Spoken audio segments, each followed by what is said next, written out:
ازت متنفرم. از آدمی که جونتو نجات داد؟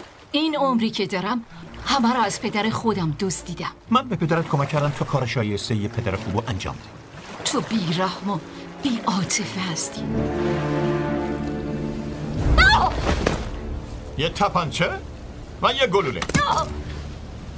تا پیش از گرسنگی مردن خودم رو بکشم. به خودت متکی باش عزیزم. به علاوه اینجا مسیر تجاری پرتردده. از یه کشتی درخواست کمک کن یا اینکه میتونی با شجاعت خودتو بکشی. چطوری از شر این طلبا خلاص شم؟ تو نیم ساعت پیش دستاتو باز کردی، منتظر لحظه مناسب بودی که به هم حمله کنی.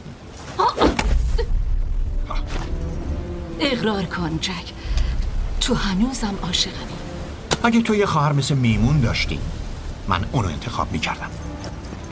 اینجا یه گنجه، یه صندوق پر از جواهراتی با قدرت حکومت بر باد و امواج. برو باش خوش باش. صبر کن،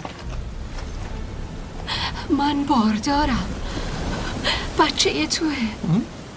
من حتی یادم نمیاد با هم چون حالیت نبود. در واقع همیشه من حالیمه. صبر کن، چه؟ یه چیزی هست که میخوام بهت بگم. چیزی که از همون اولین لحظه دیدارمون میخواستم بهت بگم. ها بگو. دوست دارم. منم همینطور. همیشه داشتم.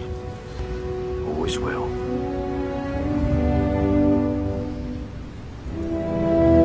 I gotta go. جک! نمیشه، باید برم. هنوز تموم نشده. جک!